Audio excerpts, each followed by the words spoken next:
We turn then now to the Soviet Union itself, Stalin's Soviet Union. And he must be sort of sensing things aren't going entirely to plan by 1936. Stepping back from the foreign policy, of course, the 1930s is one of the most controversial periods, arguably one of the darkest periods in the history of the Soviet Union and all the various states that have subsequently came out of the Soviet Union. There was the Stalin's revolution from above, the industrialization, the collectivization, the internal purges and political terror. And controversially, the sort of Holodomor Red Famine in Ukraine, Kazakhstan, and other parts of the Soviet Union. How does this, and we talked earlier about the political conflict between the radical world revolutionaries and the, socialism in one country group within the Soviet Union in the 1920s. I guess by the 1930s, Stalin is very much more consolidating his power, but if he's conducting purges, there's clearly also political conflict within the country as well. How does this internal environment affect his foreign policy at this point, or the Soviet Union's foreign policy at this time? If that's the right way of putting the question, I guess these events also very much frame the presentation in books like Mick Meekin's Stalin's War and Applebaum and Timothy Snyder and co. about the personality and the nature of the Soviet regime as well, in terms of how it conducts itself as well. Let's talk a little about exactly what happened. Because my opinion is that at first the goings on in Soviet domestic policy did not affect Soviet foreign policy at first. Yeah. At first. Okay, but here's what happened. All the Bolshevik leaders were in favor of industrialization and collectivization of agricultural lands and assets. And the difference between Stalin and his rivals was the question of how fast to go.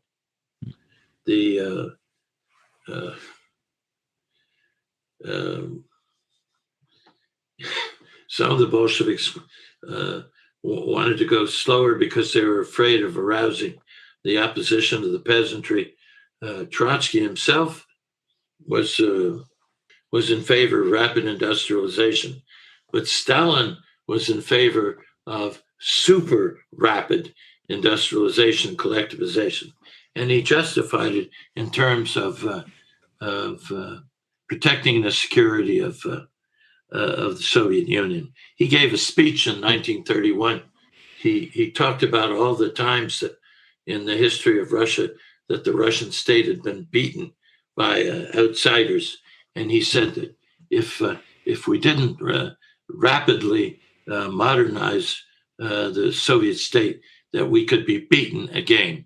And this we, above all else, we had to avoid and had to protect ourselves against. The problem with Stalin's policy is that it provoked a peasant rebellion, a widespread peasant rebellion.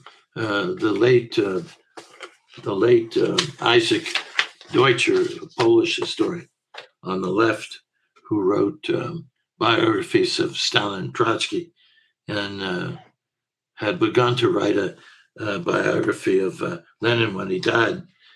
He called this rebellion, the peasant rebellion, a Luddite rebellion, referencing the rebellion of the English workers against the bosses. 1820s, 1830s. 18. That's right. And the way they rebelled was they broke the boss's machinery. Mm. And the Russian peasantry did the equivalent thing. They slaughtered their livestock, they burned their grain, they destroyed their plows and other agricultural apparatus, and this the level of violence and the level of resistance against collectivization Stalin had not anticipated. Mm. And it had, you talked about the Ukrainian Golodomor, the famine that took place in 1932 and 1933. Well, the Luddite rebellion was one of the causes of that famine in 1932 and 1933, along with adverse meteorological conditions, vermin infestations, inconsistent, incompetent relief efforts by the Soviet government, and so forth and so on. The Ukrainian nationalists claim that it was the famine was manufactured by the Soviet government against the Ukrainian people, against the Ukrainian peasantry. But in point of fact, the famine affected all of the Soviet wheat belt, and the famine was most devastating in Kazakhstan. It wasn't the most. It wasn't Ukraine, which had suffered the most from the famine. The point is that it was the famine was a result of bad Soviet policy, of the rush to collectivize, of provoking an unanticipated peasant rebellion, of the negative consequences of that rebellion, and of the poor disjointed attempts of the Soviet government to relief efforts to do something to offer relief to the Soviet peasantry, which was affected by the famine. There's something else that needs to be said about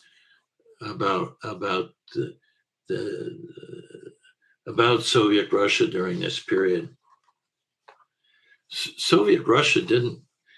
Soviet Union just didn't pop up out of nowhere. Tsarist Russia was not an easy place to live for the vast majority of its citizens who were peasants, and they were subjected to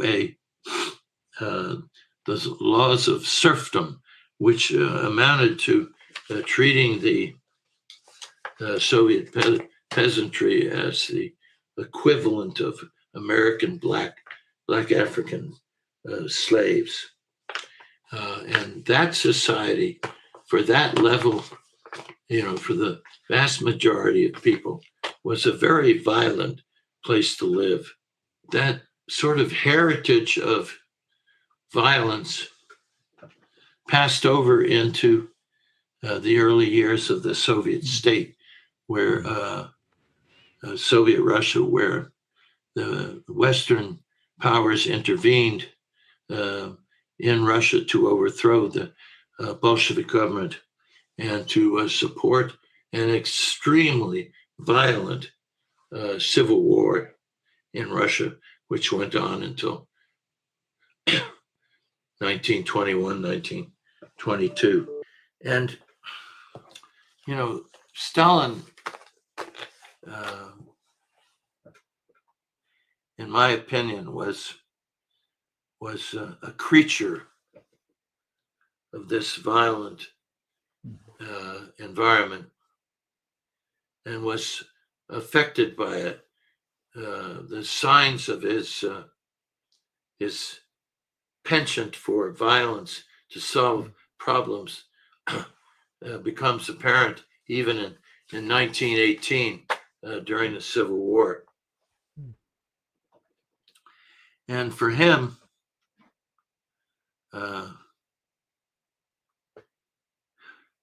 some people are apologists for Stalin. They try to skip over the purges, make light of them, explain them away. I don't think that's possible.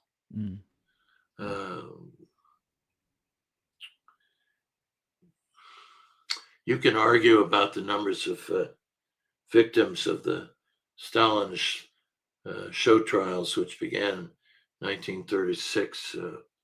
The archival evidence puts the number around 700,000 people who were victims between 1936 and 1939, who were executed. That other historians add to those numbers. It was a large number of people that were murdered.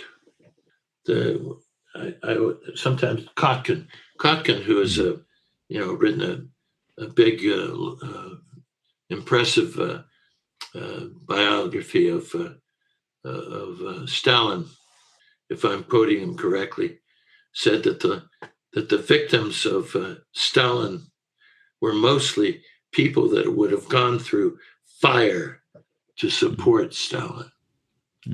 They were loyal to the Soviet state to the depth of their souls, and Stalin turned on them, and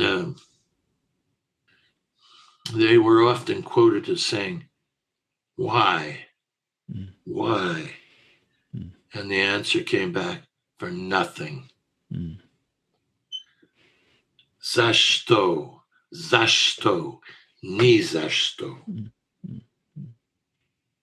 And this affected the armed forces. It also affected the Soviet diplomatic establishment, which suffered tremendous losses from the purges. If you're reading the archives, you're reading these reports. I don't know if I mentioned this before. Reading these reports from diplomats in various Soviet stations in Europe,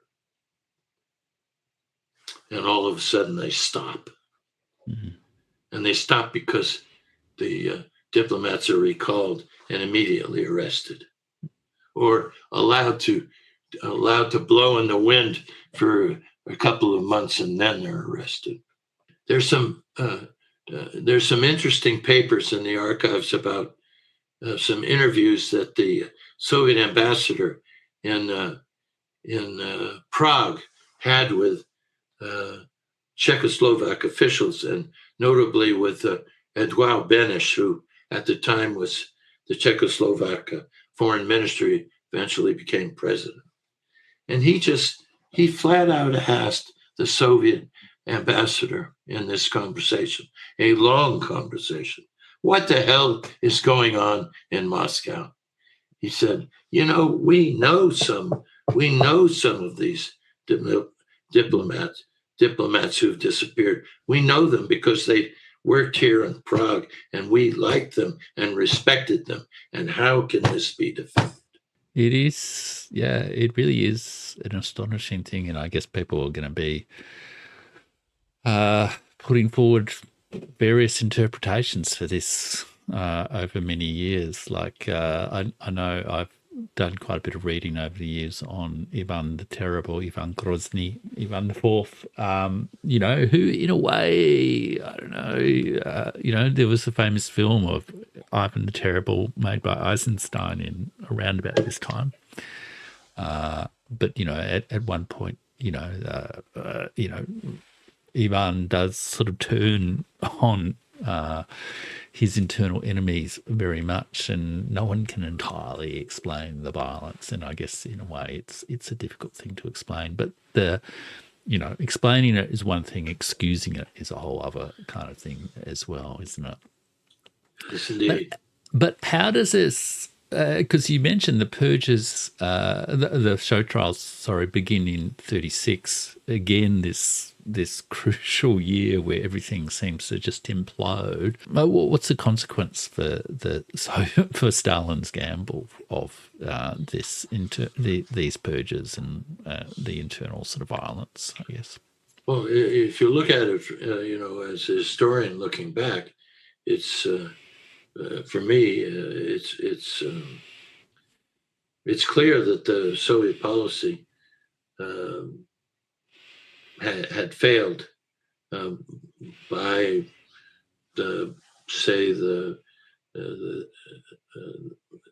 at the point where Titulescu is thrown out of power. But the Soviet side didn't see it that way, of course.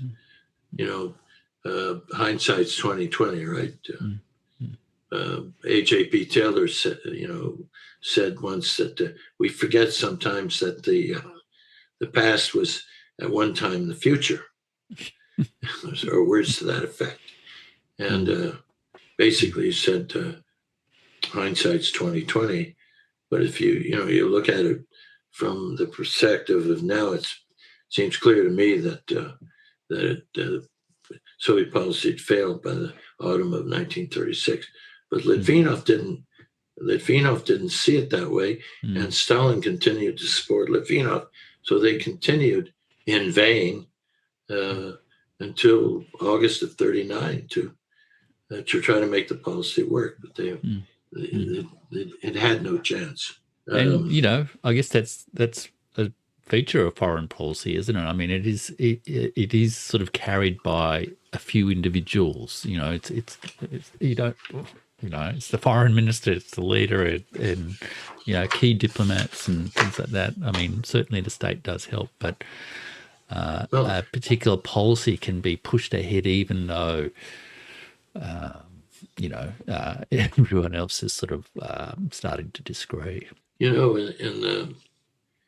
the foreign ministry file of Litvinov's letters to Stalin in 1938, there are lots of letters where Litvinov sends this list of 15 or 20 items that needed Stalin's attention before they could be carried out, and basically. Stalin's preoccupation with eliminating all his colleagues, most of them, meant he was too busy to pay attention to important foreign policy issues. I mean, for me, that's a good indication of what was going on during the purges. Stalin himself admitted, I think it was the end of 1938, that they'd gone a bit too far. Yeah, I guess so. Jesus Christ. In this discussion, we've taken the story through to 1936, and that's where your second book, Stalin's Failed Alliance, 1936-1939, begins. And, we've sort of referenced a couple of the key things that happened there. Of course, 1936 to 1939, the central events of Munich 1938, Czechoslovak crisis, and leading into the sort of Soviet-Finnish Winter War, which curiously was raised by the current president of Finland, Alexander Stubb, in his meeting with Donald Trump on the Ukrainian war. A reference that surprised many people. But I wonder, just in closing, whether I might just ask you how the story you tell in Stalin's Gamble is very different from our friend Sean McMeekin's Stalin's War. There is a point in the book where he says that World War II was precisely the war Stalin wanted. even if owing to German operational elan and Western ineptitude, which does seem to be not entirely consistent with the well-documented story that you've put forward. How would you summarize the differences between this, I guess relatively popular, at least in some quarters, version of the story, and, what does it tell us about international diplomacy, great power relations today? Well, the first thing, I don't know the exact quotation from McMeekin, but there was a recorded conversation between Stalin and some of his colleagues in early September, where he said something like, "Oh, let the British and the French and the Germans fight it out, and we'll stay out and we'll stay out of the war." And I forget the exact words he used, and maybe we'll trade with Germany now, and maybe later on we'll trade with or we'll improve our relations with France and Britain. Stalin was a tremendously cynical individual, but policy speaks louder than cynical remarks made with colleagues. And Soviet policy between 1933 and August of 1939 was basically a anti-Nazi policy aimed at forming an alliance with the Western powers to contain Germany or defeat it in war if containment failed. Now, if you read McMeekin,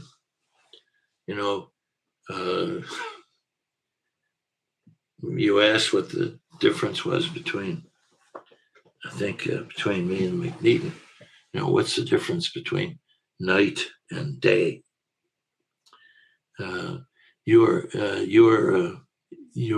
show that you did on Timothy Snyder's work, I think, is also pertinent to some degree to McMeekin's work, and I call his work a polemic masquerading as history, aimed against the Soviet Union, which has little to say about the origins of the war, dismisses the Red Army contribution to the destruction of the Wehrmacht as secondary to the far greater role of the United States. He smears historical characters who advocated good relations with the Soviet Union and lauds those who did not. He gets caught out in tendentious treatment of evidence, and he does this in a book published in an atmosphere on the West of intense hatred of Russia and Russophobia.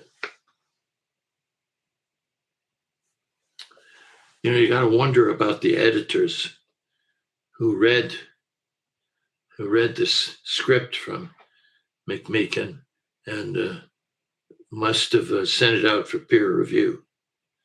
And my guess is they didn't care about the quality of the history and were prepared to sacrifice it because they knew that McMeekin's work was going to make a lot of money for them.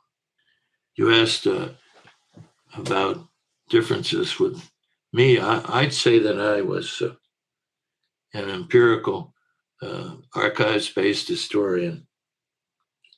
I follow the trails of evidence wherever they lead, and and I draw the necessary conclusions, whether they're popular or not.